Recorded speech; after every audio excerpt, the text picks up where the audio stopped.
میرے پیر مرشد فرماتے ہیں نسبت پہ میں پڑھتا ہوں قرآن بھی فرماتے ہیں آقا تیری نگاہ ناز نے نمانی کو سادی بنا دیا، نمانی کو سادی بنا دیا، چرواہے کو اویسے کرنی بنا دیا اور حبشی کو بلال بنا دیا۔ یہ ان کی نگاہ ناز کے اثرات ہیں۔ نسبت بڑے کام کی چیز ہے، اللہ کی قسم، دیکھنے میں تو کچھ بھی نہیں لیکن ان کے بنائے بہت کچھ ہے۔ تیری نسبت نے سنوارا میرا انداز حیات، تیری نسبت نے سنوارا میرا انداز حیات۔ میں اگر تیرا نہ ہوتا تو سگے دنیا ہوتا، اور تیرے عشق کی کرامت یہ نہیں تو اور کیا ہے، میرے پاس سے زمانہ کبھی بے ادب نہ ہوتا کی رکھے۔ واہ بھی کاندڑیاں تیرے نام ہوتا، مفت بھی کاندڑیاں تیرے نام ہوتا نے تے کون کمینی نو جاندا سی، میرے گل بٹا تیرے نام والا تے تیرے نام نو جگ سجاندا سی، لیکن نام تیرا لگ پار ویسا ہمیں کو آسرا تیری شان دا سی، او لگا بھاگ کمینی نو حیدر سب فیض محبوب سبحان اللہ۔ دیکھیے جہاں اللہ رب العزت نے 15واں پارہ شروع ہوتا ہے نا، جہاں واقع معراج ہے، ارشاد گرامی ہوا سبحان الذی اسری بعبدہ لیلا من المسجد الحرام الى المسجد الاقصى الذی بارکنا حولہ۔ ارشاد گرامی ہوا پاک ہے وہ ذات جو رات کے تھوڑے سے عرصے میں اپنے بندے کو مسجد حرام سے مسجد اقصیٰ لے گئی۔ اب یہ سفر کا تسلسل جاری ہے، لیکن درمیان میں جملہ معترض آ گیا، کیا الذی بارکنا حولہ، اب یہ جملہ معترضہ ہے، درمیان میں کلام چینج ہو گیا۔ پاک ہے وہ ذات جو اپنے بندے کو رات کے تھوڑے سے حصے میں مسجد حرام سے مسجد اقصیٰ لے گئی، یہاں درمیان میں کلام کیا، فرمایا الذی بارکنا حولہ، جس کے گرد و نواح کو ہم نے مبارک بنا دیا، برکت والا بنا دیا۔ بات تو مسجد اقصیٰ کی ہو رہی تھی، مسجد اقصیٰ کی لیلۃ القدر کی رات، لیکن اللہ نے یہاں روک کے الذی بارکنا حولہ، جس کے گرد و نواح کو ہم نے برکت والا بنا دیا۔ اللہ وہ برکت والا کیوں ہے؟ کیونکہ وہاں نبیوں کا تسلسل رہا ہے، نبیوں کا آنا جانا رہا ہے۔ جہاں نبیوں کا آنا جانا ہوتا ہے رب کریم اس جگہ کو مبارک بنا دیتا ہے، کیونکہ ان کی نسبت نبیوں سے ہو گئی ہے، اس لیے وہ جگہ مبارک ہو گئی، اس لیے وہ جگہ مبارک ہو گئی ہے۔ اب سورہ یوسف پڑھتے ہیں۔ سورہ یوسف میں اللہ رب العزت نے جب جناب یوسف علیہ السلام آپ کو کنویں میں پھینکا، پھر اللہ نے دیکھیں یہ اللہ کی قدرت ہے، کوئی کسی کو کنویں میں پھینک رہا ہے اور میرا رب کنویں سے اٹھا کے مصر کی بادشاہی عطا فرما ہے۔ لوگوں کے رویوں پہ پریشان نہ ہوا کریں، کوئی آپ کو جہاں بھی پھینکے وہ رب تمہیں وہاں بٹھانے والا ہے کہ جس کا تم نے سوچا بھی نہیں، وہ مالک کی مرضی ہے، مصر کو بادشاہ بنا دیا۔ پھر بھائی آئے، ایک دفعہ آئے، دوسری دفعہ آئے، پہلی دفعہ تو ان کا مال بھی واپس کر دیا، دوسری دفعہ آئے تو بنیامین پر رکھ لیا۔ ایک نے کہا میں تو نہیں جاؤں گا، جو مرضی ہو جائے، کیونکہ باپ سے وعدہ کیا ہوا ہے۔ تو جناب یوسف علیہ السلام آپ نبی ہیں اور نبی ابن نبی ہیں، یعنی آپ کے باپ بھی نبی ہیں۔ یوسف علیہ السلام کے والد گرامی کا نام یعقوب علیہ السلام، یعقوب علیہ السلام کے والد گرامی کا نام اسحاق علیہ السلام، اور اسحاق علیہ السلام کے والد گرامی کا نبی ابراہیم علیہ السلام۔ یہ تسلسل چل رہا ہے، کیا بات ہے ہم اپنی نسبتوں پہ مان نہ کریں تو اور کیا۔ جناب ابراہیم علیہ السلام سے لے کے جناب اسحاق بنی اسرائیل تک تقریباً 4000 نبی آئے جناب اسحاق علیہ السلام کی لڑی سے۔ جناب اسماعیل علیہ السلام کی لڑی سے ایک ہی نبی آیا، ایک ہی نبی آیا، لیکن رب کی قسم بنانے والے نے ایسا بنا کے بھیجا کہ سارے نبیوں کا امام بنا کے بھیجا، ایسا شان والا نبی بنا کے بھیجا کہ سارے نبی، جب نبیوں نے آپ کے فضائل و مناقب سنے تو نبیوں نے فزیکلی دعائیں کی، اللہ ہمیں بھی اپنے حبیب کی امت میں پیدا فرمائے۔ تو جناب یوسف علیہ السلام جب بھائیوں نے بتایا نا تو یوسف علیہ السلام آپ سیدھی سی بات ہی آپ دعا کرتے ان کے لیے، دعا کرتے، پتہ چلا کہ باپ نابینا ہو گئے ہیں رو رو کے، تو آپ دعا کرتے، دعا نہیں فرمائی، دوسرا پیٹرن یوز کیا، امت کو بھی تو سمجھانا تھا آنے والوں کو بھی. یوسف علیہ السلام آپ نے اپنی قمیض مبارک اتار کے دے دی. قمیض اتار کے, ارے بھائی قمیض سے کیا ہوتا ہے؟ وہ کاٹن سے بنی ہوئی یا روئی سے بنی کڑی سے, یہاں لاکھوں قمیضیں آپ اکٹھی کرنے والا, اس سے کچھ ہوتا ہے؟ تیری اور میری قمیض سے کچھ نہیں ہوتا, نبی کی قمیض سے بہت کچھ ہوتا ہے. اس کی نسبت جو ہو گئی, تیری اور میری قمیض سے کچھ نہیں ہوتا. جناب خدیجہ الکبریٰ حضرت فاطمہ الزہرا معصوم سی ہم ان کو بیٹی ہیں, آپ کا وقت کے آ کے جائیں ابا کے پاس, آقا روح الہدیٰ صلی اللہ علیہ وسلم کے پاس, عرض کریں ایک خواہش ہے من میں, اگر پوری ہو جائے تو. آپ آئے, فرمانے لگے اے میری محبوب زوجہ, محبوبہ زوجہ. یہ محبوبہ نہیں تو اور کیا تھی. جب سرکار اکثر ذکر کرتے ہیں حضرت خدیجہ کا, حضرت عائشہ صدیقہ رضی اللہ تعالیٰ عنہ عرض کرتی ہیں یا رسول اللہ کیا آپ اس بوڑھی عورت کا تذکرہ کرتے ہیں؟ فرمایا نہ عائشہ, مجھے خدیجہ کے بارے میں دکھ نہ دے. رب کی قسم جب سارے مکے والوں نے میری مخالفت کی, اس نے تب میرے ساتھ محبت کی. تب جب سرکار کانپتے ہوئے آئے تھے غار حرا سے, حضرت خدیجہ الکبریٰ اوپر کمبل بھی دے رہی تھی. واہ واہ کیا نصیب ہوا ہے, اوپر کمبل دے رہی تھی, ہاتھ پکڑ کے عرض کر دیا آقا آپ پریشان نہ ہو, آپ دکھیوں کے دکھوں میں کم آنے والے ہیں, آپ کو اللہ ضائع نہیں ہونے دے گا. تو کیا کہتی ہیں؟ عرض کرتی یا رسول اللہ میری آخری خواہش ہے. خدیجہ کیا خواہش ہے؟ میرا من کرتا ہے کہ مجھے آپ کی چادر مبارک میں کفن دیا جائے, کفن دیا جائے. یہ تو محبوبہ تھی سرکار کی, آپ کی چادر مبارک میں کفن دیا جائے. تو میرے سرکار نے کیا فرمایا؟ لو اراد جلدی لا دے تجھے, تیری وفاؤں کا میں کیا صلہ دوں. اے میری محبوبہ اگر آج آپ مجھ سے یہ مانگتی کہ محمد اپنی جلد اتار کے دے دے تو وہ بھی میں تمہیں اتار کے دے دیتا. تیری میری قمیض سے کچھ نہیں ہوتا. اللہ کی قسم نبیوں کی قمیضوں سے. جب سرکار کی بارگاہ میں ایک عورت آئی نا, عورت آئی, جب سرکار کی بدن پہ پیوند لگی قمیض دیکھی, ارے سلام اس پر کہ جس نے بے قصوں کی دستگیری کی, سلام اس پر کہ جس نے بادشاہی میں فقیری کی, سلام اس پر کہ اسرار محبت جس نے سکھ لائے, سلام اس پر کہ پتھر کھا کے جس نے پھول برسائے, سلام اس پر کہ جس کے گھر میں چاندی تھی نہ سونا تھا, سلام اس پر کہ ایک ٹوٹا بوریا جس کا بچھونا تھا, سلام اس پر جو سچائی کی خاطر دکھ اٹھاتا تھا, سلام اس پر جو خود بھوکا رہ کے اوروں کو کھلاتا تھا. رب کی قسم یہ نسبت کا تصدق تھا. تبوک کے موقع پہ صحابہ کرام آخری لمحات میں ہیں, زخمی اتنے ہو گئے کہ زخموں کی تاب یہ تھی کہ بس ابھی جان نکلی. پانی مانگ رہے ہیں, صحابی پانی لے کے آتا ہے, پانی پلانے لگتا ہے, پیالہ منہ کے قریب کرتے ہیں, آگے سے آواز آتی ہے پانی کی, تو وہ کہتا ہے مجھے چھوڑ دو, میرے اس بھائی کو پانی پلا دو. پھر آگے جاتا ہے, اسے پانی پلانے لگتا ہے, ایک اور کی آواز آتی ہے زخمی کی, پانی کی پیاس کی آواز آتی ہے, وہ کہتا ہے مجھے چھوڑ دو, میرے اس بھائی کو پانی پلا دو.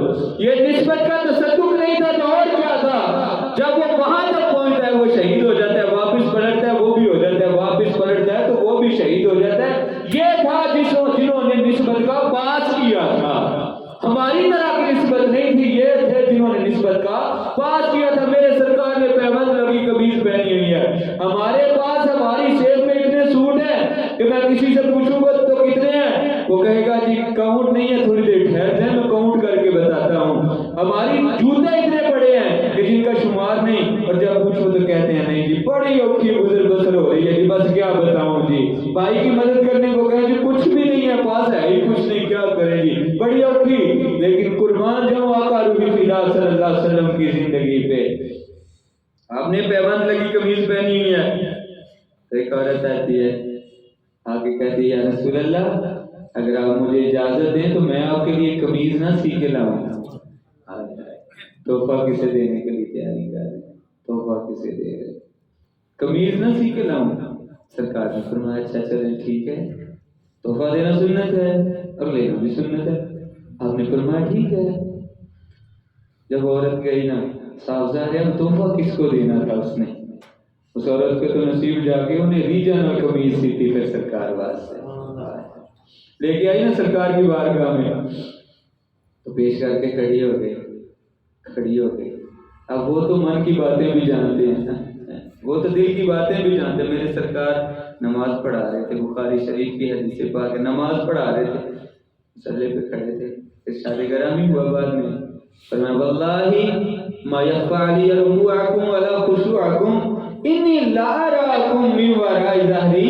اے میرے صحابہ, جب میں نماز پڑھا رہا ہوتا ہوں تو یہ نہ سوچنا کہ مجھے نہیں پتا تم کیا کر رہے ہو. اللہ کی قسم میں تمہارا ظاہری رکوع بھی دیکھ رہا ہوتا ہوں, تمہارے دل کی کیفیت بھی جان رہا ہوتا ہوں. یہ بخاری شریف کی حدیث پاک ہے. وہ فضالہ سرکار کے پیچھے پیچھے ہی تو آیا تھا جب آپ خانہ کعبہ کا طواف کر رہے ہیں, وہ پیچھے پیچھے آیا, اس نے دیکھا سرکار اکیلے ہیں, اس کی بغل میں خنجر تھا, کہنے لگا جو سارے مکے والے جڑا کمر ہلکے نہیں کر سکے آج میں وہ کر دوں گا. اس نے قتل کا ارادہ کیا. جب سرکار کے نیڑے ہوا نا تو نگاہ ناز پھیری اور آپ کی نگاہ اس فضالہ پہ پڑ گئی. قربان جاؤں آپ کی نگاہ ناز پہ جب فضالہ پہ پڑی تو فرمایا تھا فضالہ کیا کر رہے ہو؟ تھر تھر کانپنے لگا, وہ بغل سے خنجر نیچے گر گیا. فرمایا تعال یا فضالہ, اے فضالہ ذرا میرے نیڑے سے ہو. فضالہ جب سرکار کی بارگاہ میں تھوڑا سا قریب ہوا, نگاہ بھی پڑی, سینے پہ ہاتھ مارا, فرمایا قل لا الہ الا اللہ محمد رسول اللہ. اب سرکار نے یہ کہا, وہ کیا کرنے آیا تھا, زبان پہ کلمات طیبہ جاری ہو گیا. اب جس نگاہوں سے سرکار کو دیکھا تھا, رب کی قسم کاش ہم نے شاید اس نگاہ سے سرکار کو پرکھا ہی نہیں ہے جس نگاہ سے پرکھنے کا حق تھا. اب سرکار کو دیکھا, فضالہ واپس جا رہا ہے, کوئی بات نصیحت نہیں کی. جس گلی سے گزر ہوتا ہے نا زمانے جاہلیت میں, وہ معشوقہ رہتی ہے, جس سے آنا جانے میں باتیں ہوتی ہیں, گھنٹوں دیکھتا ہے, اس کے پاس بیٹھتا ہے. فضالہ واپس جا رہا ہے, اب نگاہیں جھکی ہوئی ہیں, نگاہیں جھکی ہوئی ہیں, آنکھوں میں آنسو جاری ہیں. وہ عورت راستے میں کھڑی ہے, کہتی ہے فضالہ آ رہا ہے, کچھ بات ہوگی, کچھ کلام ہوگا, یہ ٹھہرے گا میرے پاس. لیکن فضالہ کی نگاہیں جھکی ہوئی ہیں, آنکھوں سے آنسو جاری ہیں. فضالہ کی نگاہ جھکی ہوئی, پاس سے گزر گیا. اس عورت نے آواز دی, او فضالہ, او کیا میرے حسن میں کوئی کمی پڑ گئی, آج تو نے دیکھنا بھی گوارا نہ کیا. تو حضرت فضالہ جھکی ہوئی نگاہوں سے آنسوؤں کی لڑی جاری ہے, اور کہتی ہے آج جس چہرے کو دیکھ کے آ رہا ہوں, اللہ کی قسم اس سونے کو دیکھنے کے بعد کسی سونے کو دیکھنے کی حاجت ہی باقی نہیں رہتی ہے. ارے زلف دیکھی ہے کہ نظروں نے گٹا دیکھی ہے, لٹ گیا جس نے بھی محمد کی ادا دیکھی ہے. اپنے چہرے کو نہ چھپانا ہے میرے آقا, ارے بعد مدت کے مریضوں نے شفا دیکھی ہے, ان کا تو دیکھنا ہی شفا ہے. رب کی قسم صوبان سرکار کی بارگاہ میں آئے, چہرے پہ چہرہ زرد ہے, ہوائیاں اڑی ہوئی ہیں, بال بکھرے ہوئے. صوبان کیا ہوا یا رسول اللہ, کھیت میں کام کر رہا تھا, ہم نے ویسے قدر نہیں کی اپنے نبی کی, اور سچ ہی کہا تھا سائیاں نے قدر نبی دائے کی جانن, اور دنیا دار کمینے تے قدر نبی دا جانن والے سونگے بیچ مدینے. اب سرکار کی بارگاہ میں آگے کیا ٹکڑا پیش کر رہے ہیں. آقا میں کام کر رہا تھا کھیت میں, کرتے کرتے میرے دل میں خیال آیا قیامت کا منظر ہوگا, نفس نفسی کا عالم ہوگا. آقا آپ کی نسبت کا تصدق, اگر ہمیں جنت مل بھی گئی, آقا کسی نیچے والے کونے میں ہوں گے, آقا آپ تو اعلیٰ جنت میں ہوں گے نا, آپ کا تو مقام ہی برابر ہے. دل میں خیال آیا, او سبحان, قیامت کے دن جنت میں اگر سرکار کی مائیت نہ ملی تو بھلا تیرا بھی کوئی جنت میں جانے کا کوئی مزاج ہے؟ کیا کما لو گے تم اگر تمہیں ان کی صحبت نہ ملی, ان کا قرب نہ ملا. سچ ہی کہتے ہیں اللہ کی قسم, جب سرکار سے ربیہ نے سرکار سے کہا نا, ربیہ مانگ, کیا مانگتا ہے؟ کہتے ہیں اسالو کا مراد بھی قاتو کا فی الجنہ. آقا دنیا کا کچھ نہیں مانگتا, اتنا مانگتا ہوں جہاں رب کریم آپ کو رکھے خدمت کے لیے وہاں مجھے بھی رکھ لے. تجھ سے تجھی کو مانگ کے میرے پیر و مرشد فرماتے ہیں, اور دنیا بھی کوئی مانگنے والی چیز ہے. رب کی قسم اللہ سے مانگنا ہے تو پھر اس کے حبیب کی محبت مانگ. جس نے اس کے حبیب کی محبت مانگ لی گویا پوری کائنات ہی مانگ لی. تجھ سے تجھی کو مانگ لی ساری کائنات, اب اٹھنے نہیں ہے ہاتھ میرے اس دعا کے بعد. سبحان کہتے ہیں آقا کیا کروں گا جنت کو جہاں مجھے آپ کا دیدار بھی اثر نہیں ہوگا. او میرے سرکار کے غلاموں سن لو, میرے سرکار نے کیا ارشاد فرمایا, فرمایا سبحان اگر تیری ہم سے محبت ایسی ہے اور میرے ذکر پہ تیری آنکھیں بھیگ جاتی ہیں, تیرے دل میں میری محبت کی لہریں چلنے لگتی ہے, سبحان سن, پھر میرا تجھ تجھ سے وعدہ ہے. یہ لب یوحا سے نکلنے والی زبان ہے. یہاں سے جو کلمات نکل جاتے ہیں وہ پورے ہو جاتے ہیں. زبان سن، اگر تیری محبت کا عالم یہی رہا، تیری محبت کا مزاج یہی رہا، تو پھر تیرے نبی کا تجھ سے وعدہ ہے قیامت کے روز جہاں تیرا نبی ہوگا وہیں پہ رب تجھے بھی جگہ عطا فرمائے. جب صوبان کو سرکار نے یہ فرمانا تو صحابہ تو تڑپ اٹھے، جو دیوانے تھے، جو مجنون تھے سرکار کی محبت میں، جو ایک جھلک پہ سب کچھ قربان کرنے کو تیار تھے. عرض کرنے لگے اے بندہ نواز، ساری کرم نوازی صوبان پہ ہی کر دی، سارا صوبان پہ ہی نواز دیا، پھر ہمارے لیے کیا ہے؟ میرے سرکار نے فرمایا اے میرے صحابہ، صرف تم نہیں، تمہارے بعد نہیں، ان کے بعد نہیں، تا قیام قیامت میرا یہ زندہ نبی کا زندہ فرمان ہے، المرء مع من احبہ، بندہ جس کی محبت میں مرے گا قیامت کے دن اسی کے ساتھ اٹھایا جائے گا. اب ہمیں پرکھنے کی ضرورت ہے ہماری محبت کس سے ہے، ہماری ارادت کس سے ہے، ہماری عقیدت کس سے ہے، ہمارے دلوں کی دھڑکن کیا ہے، ہمارا من کیا چاہتا ہے. ارے ہم تو وہ خوش نصیب امتی ہیں جن کی کو خوشخبری، جن کو مبارکیں میرے آقا 14 صدیاں پہلے دے کے گئے. یوں سرکار کی بزم لگی ہوئی تھی، ابو بکر عمر بیٹھے ہیں، عثمان و علی بیٹھے ہوئے ہیں، بزم نور لگی ہوئی ہے. اور جب حسن تھا ان کا جلوہ نما، انوار کا عالم کیا ہوگا. ارے یہاں ہر کوئی فدا ہے، بن دیکھے تو دیدار کا عالم کیا ہوگا. جس وقت تک خدمت میں ان کی ابو بکر عمر عثمان و علی، اس وقت محمد عربی کے دربار کا عالم کیا ہوگا. یوں بزم لگی ہے. میرے سرکار فرماتے ہیں میرے صحابہ سب سے عجیب ایمان کس کا ہے؟ یا رسول اللہ فرشتوں کا ہوگا. برا فرمائے فرشتوں کا ایمان کیسے عجیب ہو سکتا ہے؟ صبح شام رب کا دیدار کر رہے ہیں. یا رسول اللہ پھر نبیوں کا ایمان عجیب ہوگا. فرمایا نبیوں کا ایمان کیسے عجیب ہو سکتا ہے؟ صبح شام ان پہ وحی اترتی ہے. پھر یا رسول اللہ ہمارا ایمان عجیب ہوگا. فرمایا میرے صحابہ تمہارا ایمان کیسے عجیب ہو سکتا ہے؟ صبح شام والضحیٰ کا چہرہ لے کے میں تمہارے سامنے بیٹھا ہوں، واللیل کی زلفیں لے کے تمہارے سامنے بیٹھا ہوں. صبح شام جبریل امین اتر رہے ہیں. پھر عرض کرتے ہیں اللہ و رسول عالم بالثواب. آقا پھر اللہ بہتر جانتا ہے، اس کا رسول بہتر جانتا ہے کہ عجیب ایمان کس کا ہے. اور سرکار سے محبت کرنے والوں سنو، میرے سرکار نے ارشاد فرمایا طوبیٰ لمن رآنی وآمن بی، مبارک اسے جس نے مجھے دیکھا اور مجھ پر ایمان لے آیا. وطوبیٰ سبع مرات لمن لم رآنی وآمن بی. فرمایا میرے صحابہ 7 مبارکیں میرے ان امتیوں کو جو بعد میں آئیں گے، جنہوں نے مجھے دیکھا نہیں ہوگا، بس سنا ہوگا کوئی والضحیٰ کے چہرے والا آیا تھا، بس سنا ہوگا کوئی مذاق کے نینوں والا آیا تھا، بس سنا ہوگا کہ سجدے مدینے والا آیا تھا. فرمایا مجھے دیکھا نہیں ہوگا، بن دیکھے مجھ پہ سب کچھ قربان کرنے کو تیار ہو جائیں گے. فرمایا 7 مبارکیں میرے امتیوں کو.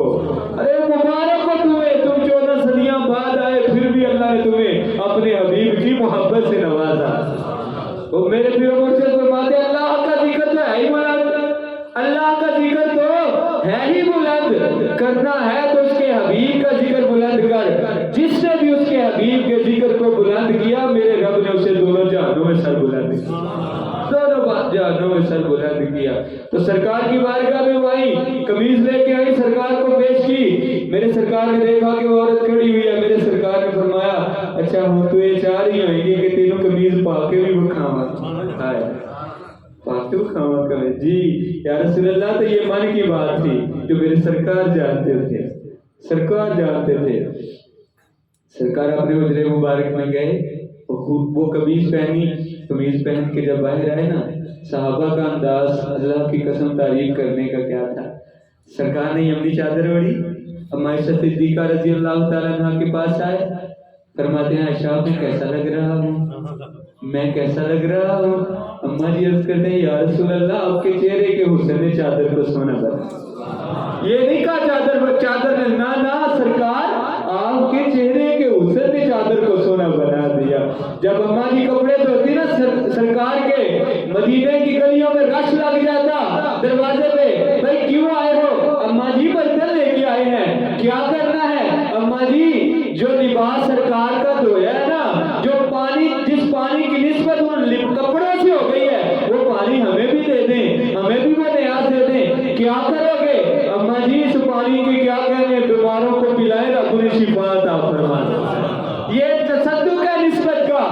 میرے سرکار قمیض پہن کے آئے نا، واہ واہ سبحان اللہ سبحان اللہ. جب سرکار قمیض پہن کے آئے تو حضرت عبد الرحمن بن عوف بیٹھے ہوئے تھے پاس.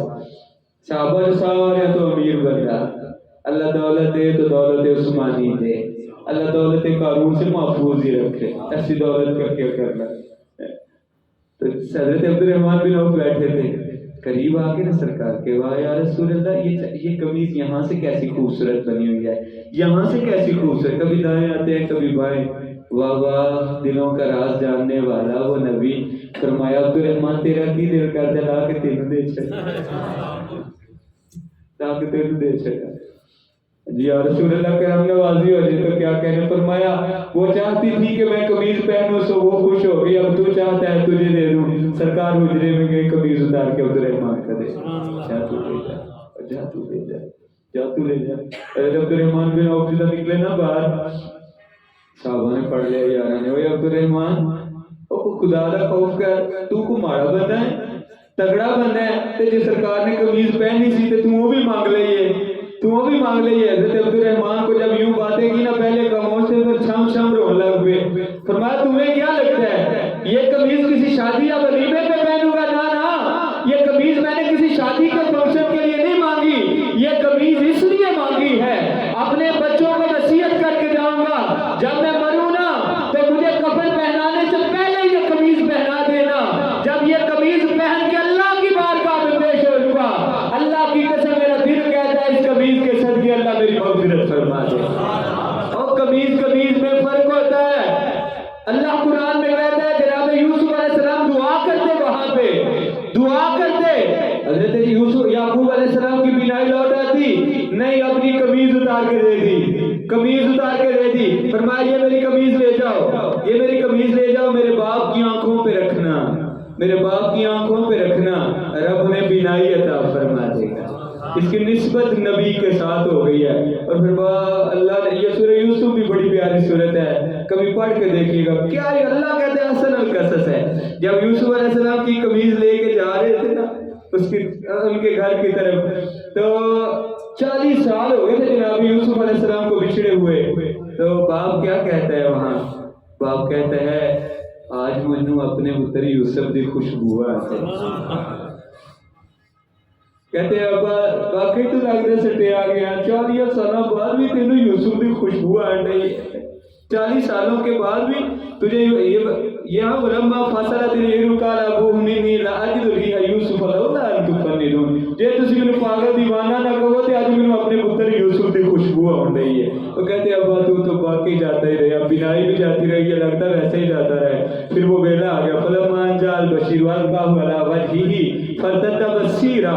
پھر وہ خوشخبری دینے والا آ گیا، قمیض لے کے آیا. جناب یعقوب علیہ السلام بھی آنکھاں تے رکھیا، کوئی آپریشن نہیں ہویا، کچھ نہیں ہویا. جناب یوسف کی آنکھوں پہ رکھا، فوراً سے بینائی اللہ نے عطا فرما، فوراً سے بینائی عطا فرما. یہ لمحے کا بھی توقف نہیں ہوا. ارے اس قمیض میں کیا تھا؟ یہ بھی تو عام کپڑوں کی طرح تھی، 1000 لاکھ قمیضیں اکٹھی کر لیں وہ یہ نہیں کر سکتی. لیکن رب کی قسم اللہ کا قرآن کہتا ہے نبی کے ساتھ اس قمیض کی نسبت ہو جائے، ارے وہ بھی شفا دیتی ہے. یہ تو عام چیزیں ہیں جو بے جان ہیں، وہ شفا دیتی ہیں. نبی کے ساتھ جس امتی کی پکی نسبت ہو جائے اس کا قرب بھی بندے کو شفا عطا فرما ہے. نبی کے پاس جس انسان کا، جس امتی کا قرب لگ جائے، کچھ دیر بیٹھ لے، ارے وہ بھی چیزیں، وہ بھی امتی سرکار کے شفائیں بانٹنے والے ہو جاتے ہیں. نسبت نہ، نسبت انعکاس، مختلف نسبت انعکاس ہوتی ہے. ایک نسبت ہی کیسی نسبت؟ عام زبان میں کہوں تو نسبت ایسی کہ سردی کا موسم ہے، آپ باہر چائے ہیٹر لگا ہوا ہے، کچھ دیر بیٹھتے ہیں تو گرمی لگنا شروع ہو جاتی ہے، لیکن جب باہر نکلتے ہیں تو ویسے ہی سردی ویسی کی ویسی ہی ہے. یہ اللہ کے بندوں کے کچھ دیر قرب کا سبب یہ ہوتا ہے جب آپ ان کے قرب میں بیٹھے ہوتے ہیں نا تو پل بھر میں یوں لگتا ہے بس ایک نیا انسان جیسے زندہ ہو گیا، اور چھوڑ دینا وہ بھی چھوڑ دینا، میں نے ایسا بھی چھوڑ دینا ہے، اب میں نے ایسا ہو جانا ہے، ایسا ہو جانا ہے، ایسا ہو جانا ہے. گرمی تپش اتنی، ارادے اتنے بلند، وہ چند لمحوں کی نسبت کا اثر، پھر جب باہر جاتے ہیں اپنے دفتر میں، کاروبار میں، پھر وہی سارے معاملات، وہی ساری باتیں، وہی ساری چیزیں۔ یعنی نسبت انعکاسی ہے، ایک نسبت القائی ہوتی ہے، نسبت القائی ہوتی ہے۔ کیسی نسبت؟ ایسے کہ جیسے کوئی چراغ جل رہا ہو، آپ اپنا چراغ، یہ میرے آپ دوست احباب ہیں، آپ نے چراغوں کا موسم بھی دیکھا ہی ہے۔ آج کے بچے کو تو چراغ کی بھی سمجھ نہ ہے وہ کیا ہوتا ہے۔ کہیں چراغ جل رہا ہو، آپ اپنا چراغ لے جائیں، جلا کے اسے گھر لے جائیں، تو آپ اس چراغ سے، وہ آپ چراغ آپ کا ہے، وہ روشنی آپ کی جتنی مرضی لوگوں کو دیتے رہے، جتنی مرضی لوگوں کو دیتے رہیں، وہ چراغ آپ کا۔ وہ ایسے کہ کسی نیک بندے کے قرب میں بیٹھ جائیں چند لمحوں کے لیے، اپنے دل کو روشن کر کے لے جائیں۔ اب یہ دل روشن جہاں لے کے جائیں گے وہاں بھی دل روشن ہوتے جائیں گے، وہاں بھی دل روشن ہوتے جائیں گے، وہاں بھی۔ جناب عمر رضی اللہ تعالیٰ عنہ، آپ مسجد نبوی میں بیٹھے ہوئے ہیں، جمعہ کا خطبہ ارشاد فرما رہے ہیں، جمعہ کا خطبہ ارشاد فرما رہے ہیں، خطبہ ارشاد فرماتے فرماتے آپ جملہ مستانفہ بولتے ہیں، یا ساریت الجبل، یا ساریت الجبل، یا ساریت الجبل۔ صحابہ نے ٹائم نوٹ کر لیا، اس جملے کا کوئی تک نہیں بنتا تھا، اس بات کا کوئی جواز نہیں بنتا تھا، یہ کیا ہوا؟